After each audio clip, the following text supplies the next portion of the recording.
அஸ்ஸலாமு அலைக்கும் வரஹ்மத்துல்லாஹி வபரகாத்துஹு. அல்லாவிடம் உரையாடக்கூடிய ஒரு அழகிய சூரா, ஒரு அற்புதமான அத்தியாயம்.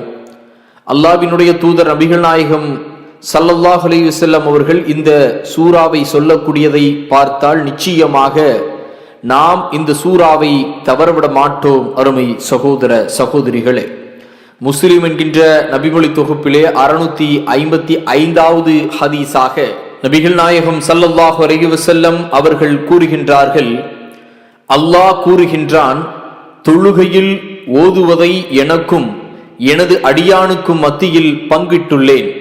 என் அடியான் கேட்பவை அவனுக்கு உண்டு என்று அல்லாஹ் சொல்லி, பிறகு அந்த அத்தியாயம் என்ன, எதற்கு அல்லாஹ் நம்மோடு உரையாடுகிறான் என்பதை அழகிய முறையிலே சொல்லி காட்டுகின்றார்கள். அல்ஹம்துலில்லாஹி ரப்பில் ஆலமீன் என்று ஒருவன் கூறும்போது என்னை என் அடியான் புகழ்ந்து விட்டான் என்று அல்லாஹ் கூறுகின்றான். அர் ரஹ்மானுர் ரஹீம் என்று கூறும்போது என் அடியான் என்னை பாராட்ட வேண்டிய விதத்தில் பாராட்டி விட்டான் என்று அல்லாஹ் கூறுகின்றான்.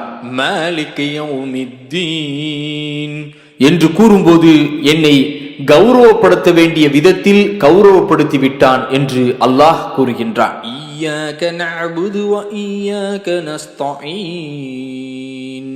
என்று கூறும்போது இதுதான் எனக்கும் என் அடியானுக்கும் இடையே உள்ள உறவாகும் என்று அல்லாஹ் கூறுகின்றான்.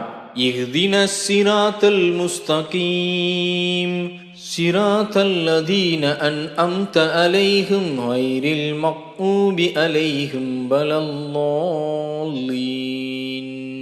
என்று சொன்னால், அல்லாஹ் இது என் அடியானுக்கு உரியது, என் அடியானுக்கு அவன் கேட்பது கிடைக்கும் என்று கூறுகிறான் என்றார்கள் நபிகள் நாயகம் ஸல்லல்லாஹு அலைஹி வஸல்லம் அவர்கள்.